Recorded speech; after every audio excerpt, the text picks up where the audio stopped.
Guys আপনারা দেখতে পাচ্ছেন আমার এই যে হাতের একদম বাম পাশে ওই যে আপনারা দেখতে পাচ্ছেন Howrah bridge,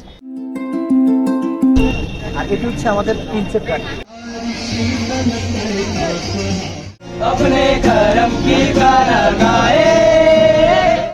Hey guys, welcome to Prinsep ঘাট।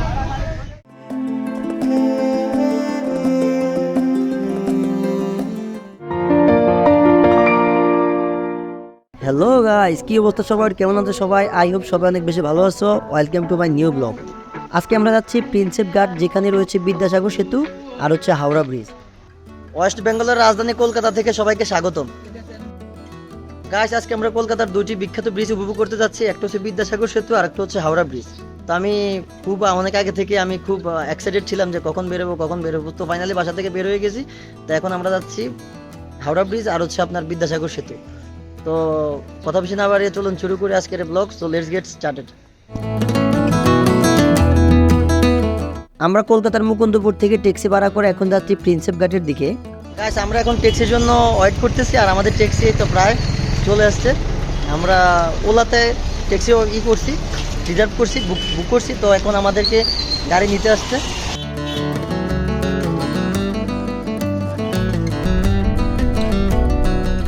ট্যাক্সি দিয়ে যাওয়ার সময় শহরের ভিউটা ছিল অত্যন্ত মারাত্মক লেভেলের সুন্দর।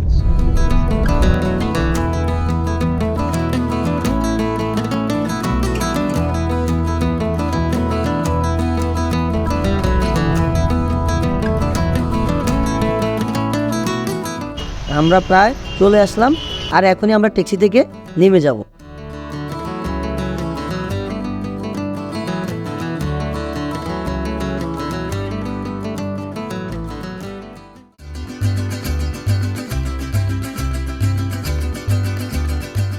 গাইস আমরা এখন গাড়ি থেকে নেমে আমরা প্রিন্সেপ ঘাটে ঢুকতেছি। তো এ হচ্ছে প্রিন্সেপ গেটের 5 নম্বর গেট।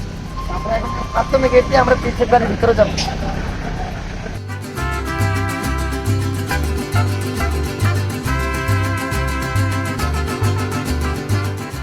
আমরা এখন প্রিন্সেপ ঘাটের ভিতরে এন্ট্রি করতেছি, আর এখানে কোনো টিকিটের প্রয়োজন হয় না, সম্পূর্ণ বিনামূল্যে। আমরা ফাইনালি প্রিন্সেপ ঘাটের ভিতরে ঢুকে পড়লাম। নিউ জেনারেশনের কাছে কলকাতা সবচেয়ে বেশি জনপ্রিয় জায়গা হচ্ছে প্রিন্সেপ ঘাট, গঙ্গার ধারে মন ভালো করার ঠিকানা। আসুন দেখা যাক আপনার আমার প্রিয় প্রিন্সেপ ঘাট।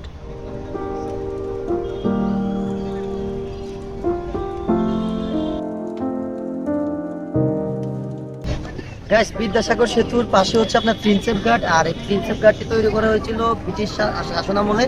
1841 সালে এটি নির্মাণ করা হয়েছিল, আর 1843 সালে এটি জনসাধারণের জন্য উন্মুক্ত করা হয়েছিল। আর এটি হচ্ছে আমাদের প্রিন্সেপ ঘাট। শহর কলকাতা এখানে তার রূপ ও গুণ সৌন্দর্যতা ঢেলে দিয়েছে। গাইস আমরা এখন প্রিন্সেপ ঘাটের সামনের দিকটাতে ছিলাম, তো এখন আমরা হেঁটে হেঁটে প্রিন্সেপ ঘাটের ভিতরের দিকে যাচ্ছি। কিন্তু যে মানুষটার নামে এত বড় একটি স্মৃতিসৌধ, সে আজও কলকাতার অনেক মানুষের কাছে অজানা। গাইস এটা হচ্ছে আপনার কলকাতা প্রিন্সেপ ঘাট, আর আপনি কলকাতা বেড়াতে আসলে যদি প্রিন্সেপ ঘাটে না আসেন তাহলে আমি মনে করব না যে আপনার কলকাতার ট্যুর আপনার হয়েছে। কারণ কলকাতার মধ্যে প্রিন্সেপ ঘাটের ভূমিকা এবং গুরুত্ব খুব অপরিসীম। তো আমি মনে করব যে আপনারা কলকাতা বেড়াতে আসলে অন্তত এই জায়গায় অন্তত আপনারা আসবেন, ঘুরে যাবেন।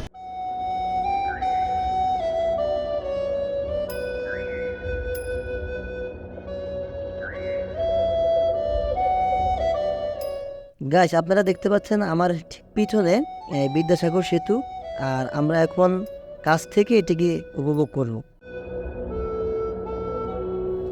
সপ্তাহে প্রত্যেক দিন এখানে মানুষ বেড়াতে আসে। অনেক প্রেমের না বলা লেখা আছে এই প্রিন্সেপ ঘাটের ইতিহাসের পাতায়।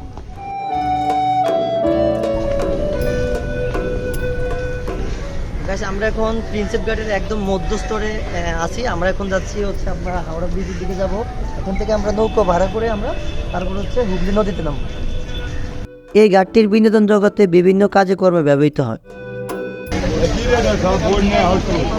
जाना है लाइन लगा हुआ बोर्ड आ रहा लाइन के बोर्ड आ रहा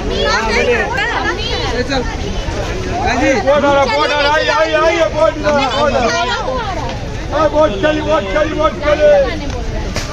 सब बाएं रखिए গাইস আমরা এখন আছি প্রিন্সেপ ঘাটের 2 নম্বর ঘাটে, আর এখান থেকে আমরা নৌকার টিকিট কাটছি। টিকিট কেটে জনপ্রতি 200 টাকা করে। ভারতীয় অসংখ্য মুভির শুটিং এখানে হয়েছে। তাছাড়া কত ছবির শুটিং এই প্রিন্সেপ ঘাটের সাথে জড়িয়ে, সব দিক থেকে প্রিন্সেপ ঘাটের তালিকা সবার শীর্ষে।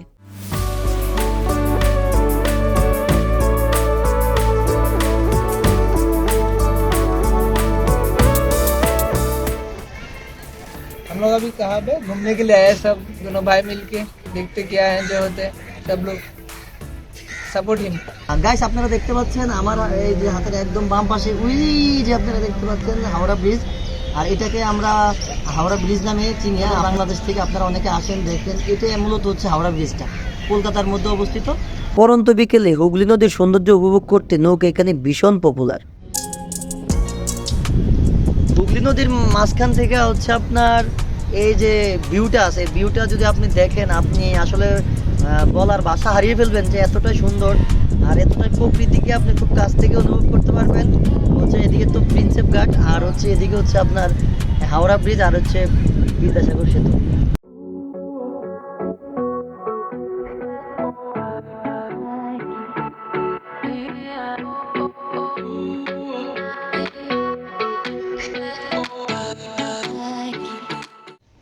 গাইস আমার হাতের বাম পাশে দেখতে পাচ্ছেন এখানে হচ্ছে হুগলি নদীতে আপনার ইন্ডিয়ান নেভি মানে ভারতীয় নৌসেনার বাহিনীর আপনারা এখানে কি পাওয়া যায়, স্টিমার পাওয়া যায়। এখানে ওরা সবসময় অ্যাক্টিভ থাকে।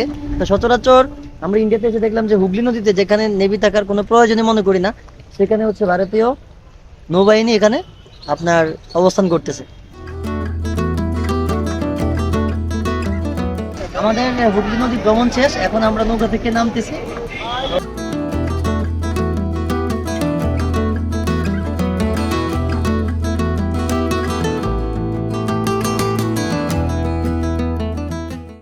যারা খেতে ভালোবাসেন তাদের জন্য নদীর গা ঘেঁষে রাস্তার পাশে খাবার দোকান রয়েছে। গাইস নৌকা ভ্রমণ শেষে এখন আমরা হচ্ছে আপনার স্ট্রিট ফুডের দোকান থেকে আসলাম, আর এখানে স্ট্রিট ফুড দোকান হচ্ছে আপনার 40 বছর পুরনো, আর যেখানে হচ্ছে আমরা প্রায় সময় আসলে এখানে খাই। আমার সাথে আছে আমার স্বাগত। এখন আমরা খাবো আপনার পাপড়ি চাট, আর একটু পরে খাবো আমরা হচ্ছে ইগলো। অনেক সেই আসলে কলকাতায় আসলে আপনি যদি ফাস্ট ফুডগুলো না খান তাহলে আপনি অনেক কিছু মিস করবেন, কারণ কলকাতার ঐতিহ্য এবং বিখ্যাত হচ্ছে ফাস্টফুডগুলো, আর এটার নাম হচ্ছে আপনার পাপড়ি চাট। নিরিবিলি একান্তে পরন্ত বিকেলের নিস্তব্ধতার সময় কাটাতে প্রিন্সেপ ঘাটের গুরুত্ব অপরিসীম।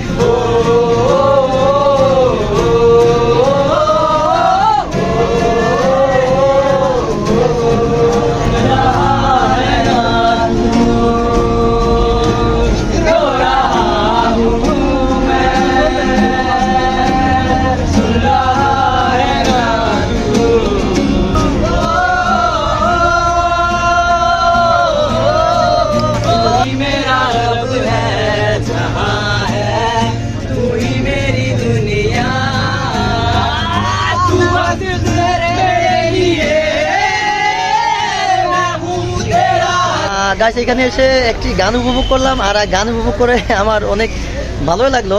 হচ্ছে এখানে সবাই হচ্ছে আপনার নিজের ইয়েতে সবাই নিজের সুরে গানগুলা বলছিল, কোনো স্পিকার ছিল না, ছিল শুধু একটি গিটার, দুটি গিটার ছিল। তো এখানে গান সত্যি খুব ভালো লাগছে। আর হচ্ছে এখন আমরা যাচ্ছি আপনার হাওড়া ব্রিজের দিকে।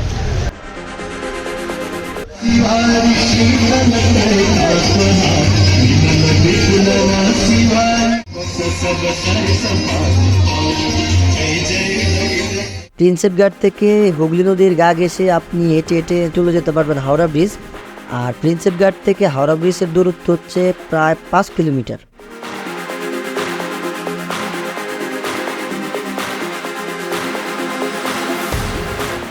গাইস আমরা এখন আছি বাবুঘাট, এটা হচ্ছে আপনার হাওড়া ব্রিজের একদম সাথে। বাবুঘাট ওভারব্রিজ থেকে এখন আমরা নামতেছি, আমরা যাচ্ছি হাওড়া ব্রিজের দিকে। অনেকটা সন্ধ্যা হয়ে গেছে, জানি না হাওড়া ব্রিজের ভিউটা কেমন দেখি। তবে আমরা যখন নৌকা থেকে আপনার হাওড়া ব্রিজের এই ভিউটা নিচ্ছিলাম তখন মোটামুটি একটু বিকাল ছিল।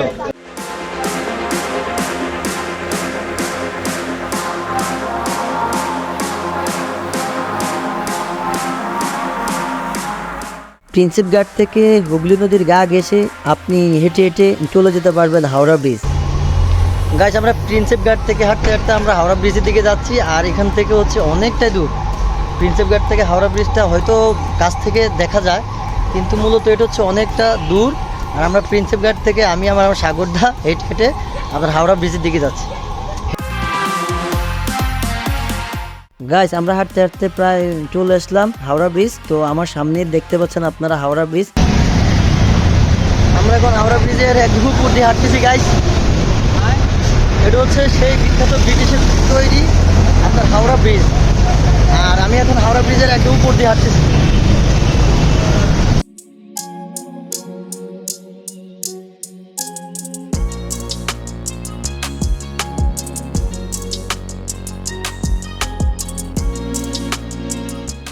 গাইস আপনি হাওড়া ব্রিজের দিনের ভিউ চাইতে আপনি রাতের ভিউটা অত্যন্ত সুন্দর পাবেন, কারণ হচ্ছে পুরোটা ব্রিজ আপনার লাইটিং করা। আর রাতে এসে হাওড়া ব্রিজটা দেখে আমি সত্যি অনেক মুগ্ধ, কারণ অনেক সুন্দর লাগতেছিল। গাইস আমার পিছনে দেখতে পাচ্ছেন হাওড়া ব্রিজ, আর এটা হচ্ছে ব্রিটিশ আমলের তৈরি। আর এটা হচ্ছে ওয়েস্ট বেঙ্গলের রাজধানী কলকাতার একদম বুকে বললে চলে। আর এটাকে আমরা সবাই কম বেশি সবাই চিনি যে এটা হাওড়া ব্রিজ। আর আমরা প্রিন্সেপ ঘাট শেষ করে মানে বিদ্যাসাগর সেতু শেষ করে আমরা হাওড়া ব্রিজে আসতে আসতে অনেকটা লেট হয়ে গেছে। এখন প্রায় সন্ধ্যা প্রায় 7:40। তো এই দেখতে পাচ্ছেন আমার পিছনে হচ্ছে হাওড়া ব্রিজ। তো গাইস আজকের পর্ব আমরা এখানে শেষ করতেছি। দেখা হবে অন্য কোনো জায়গায়, অন্য কোনো পর্বে, অন্য কোনো ব্লগে। তো সবাই ভালো থাকবেন, সুস্থ থাকবেন। আল্লাহ হাফেজ, আসসালামু আলাইকুম।